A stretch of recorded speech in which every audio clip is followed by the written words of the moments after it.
o que é a inteligência emocional? Primeiro ponto, importante. Primeiro, a nossa capacidade de administrar os nossos sentimentos, tanto os positivos quanto os negativos, e aprender a usar eles a nosso favor. E se usar a seu favor, talvez você não veja muito, não é tão comum quando a gente fala sobre inteligência emocional, falar sobre isso, mas no meu método, na minha forma de ver, é justamente isso. Identificar, perceber que as emoções, mesmo aquelas, entre aspas, negativas, são extremamente importantes para a sua saúde, para o seu bem-estar e, em última instância, para a sua felicidade. Então, seja ansiedade, irritação, tristeza, raiva, estresse, ou seja o que for, a gente aprende a colocar isso a seu favor. Cada uma delas passam mensagens extremamente importantes que a gente precisa aprender a ler e usar isso então como uma escada.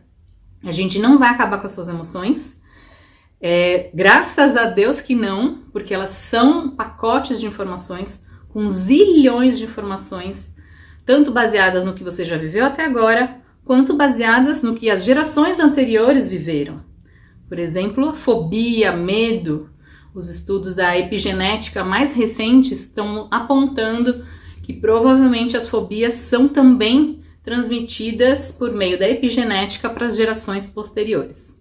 É claro que isso não muda o seu DNA, ninguém vai ter nenhuma alteração de DNA, ninguém vai ser nada transgênico, mas sim, é como se fosse, falando de uma forma bem sucinta, como se fosse ligasse ou desligasse determinados segmentos do seu DNA que acabam causando determinadas consequências. E isso acaba passando de geração para geração.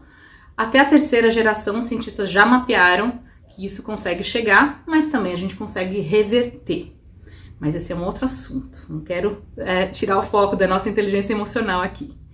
Bom, então, capacidade de administrar nossos sentimentos e colocar eles ao nosso favor, compreender tanto as nossas emoções como as emoções dos outros, aprender a realizar escolhas conscientes ao invés de agir automaticamente.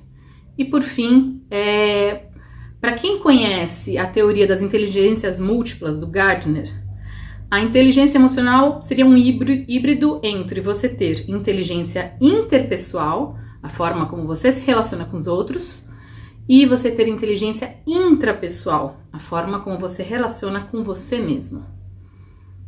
Agora, por que a gente deve desenvolver a nossa inteligência emocional? Existem uma série de benefícios quando você consegue desenvolver ela. Primeiro, o seu autoconhecimento, você consegue se conhecer, se perceber melhor e com isso tomar melhores decisões, consegue cuidar de si mesmo, ter uma melhor relação tanto com você como com os outros, ter mais equilíbrio emocional, estar bem, tomando boas decisões mesmo em meio ao caos, em meio aos desafios que a gente enfrenta todos os dias. E por último, a gente ter uma vida mais leve, que é o nosso objetivo principal aqui. Agora, o que a inteligência emocional pode fazer por você na prática? Eu adoro contar histórias. Vou contar a história de 3 pessoas que passaram pela minha vida. A primeira delas, eu não vou citar nomes, a primeira delas é um garoto que eu conheci na época do colegial, era da minha classe, o apelido dele era Geninho. Esse apelido não era à toa, o cara era realmente um crânio.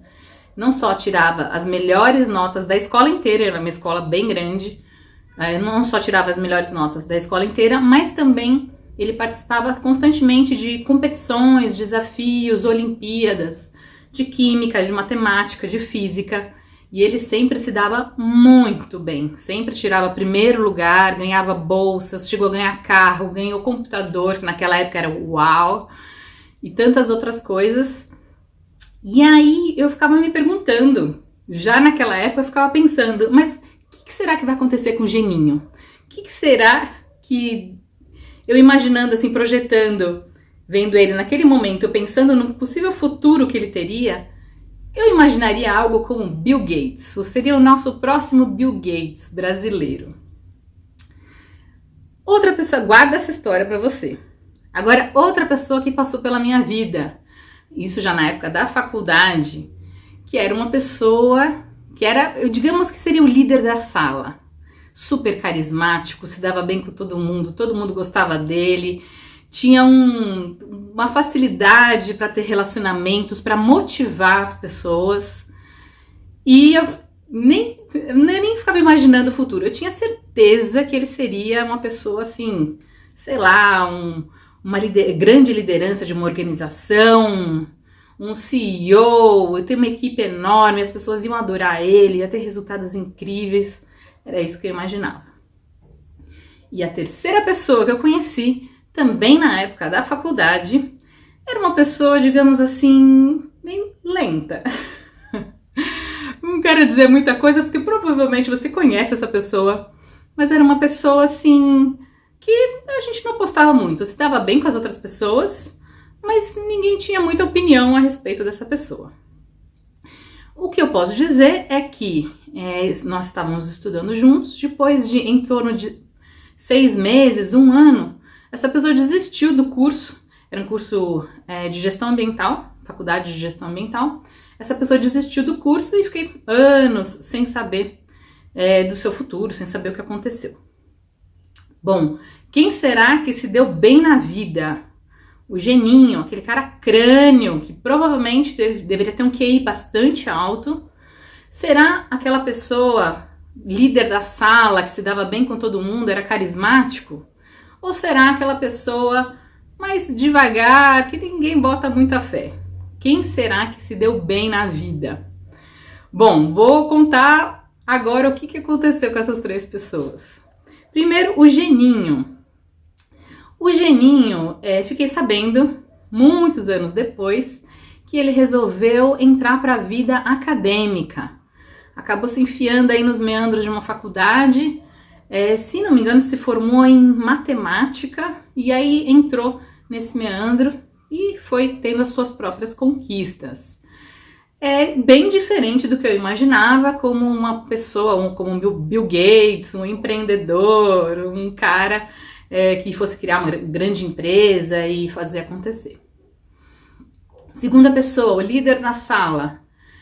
Essa pessoa, depois, acompanhando um pouco mais de perto, eu descobri que ela tinha uma série de problemas que vinham desde a infância.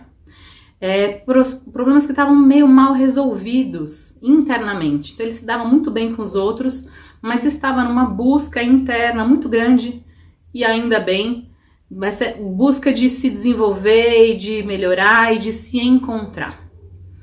E assim, não acabou entrando numa grande corporação como eu imaginava. Só fazendo uma pequena observação aqui, eu não estou falando que não são pessoas bem-sucedidas, tá? O que eu estou olhando é para um determinado prisma, né?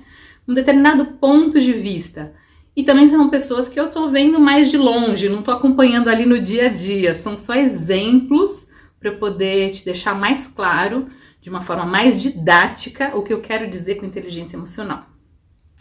E agora vamos à nossa terceira pessoa. Aquela pessoa devagar. Essa pessoa, então, como eu falei para você, desistiu do curso? Bom, que pena, nossa, puxa vida, desistiu do curso? Que chato isso, né? Talvez essa pessoa não saiba o que é da vida.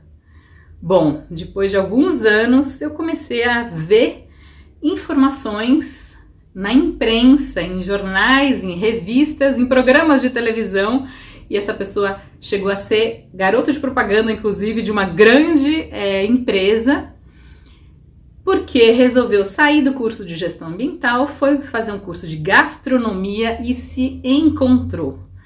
Virou uma pessoa super bem-sucedida, um chefe renomado não apenas no Brasil, mas também internacionalmente. E eu fiquei assim, ó, com a boca aberta, porque ainda bem que eu não aposto dinheiro nessas coisas, né? Porque senão eu ia perder feio. As 3 pessoas eu errei, né? O que eu achava que o geninho ia ser, o líder da sala, ou essa pessoa também. Aí eu fiquei pensando, como eu adoro estudar sobre a mente humana, que eu já falei pra você, eu fiquei tentando investigar e entender onde que eu errei. O que faz algumas pessoas serem bem-sucedidas, outras não? O que tá por trás disso tudo? Bom, descobri o seguinte, No caso do Geninho, ele tinha uma baixa inteligência interpessoal. Inteligência interpessoal é como a gente se relaciona com os outros.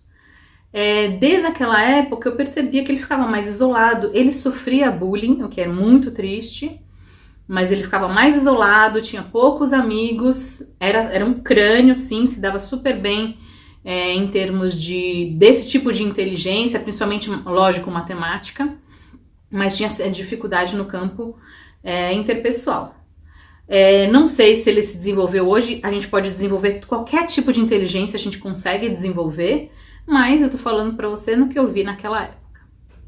Agora, segunda pessoa, o líder da sala, era o contrário, ele tinha uma elevada inteligência interpessoal, ele se relacionava muito bem com as pessoas, mas ele tinha uma baixa inteligência intrapessoal, ele ainda estava se encontrando, ainda estava se desenvolvendo. Agora, a terceira pessoa, o chefe, que virou o chefe renomado, ele tinha as duas coisas. Ele se relacionava bem com as pessoas, a gente gostava dele, se dava bem com todo mundo, então tinha uma inteligência interpessoal interessante, mas ele também tinha uma inteligência intrapessoal afiada, a ponto de perceber que aquele curso não era para ele, ter a resiliência de encarar os próprios erros e falar, não, eu errei de entrar nesse curso, não combina comigo, e em começar tudo de novo, fazer uma outra faculdade mais alinhada com seus valores, com as suas crenças. Isso é o que a inteligência intrapessoal faz por você também. Se você aliar essas duas, você tem uma forte inteligência emocional, que é o que a gente vai trabalhar ao longo da nossa jornada.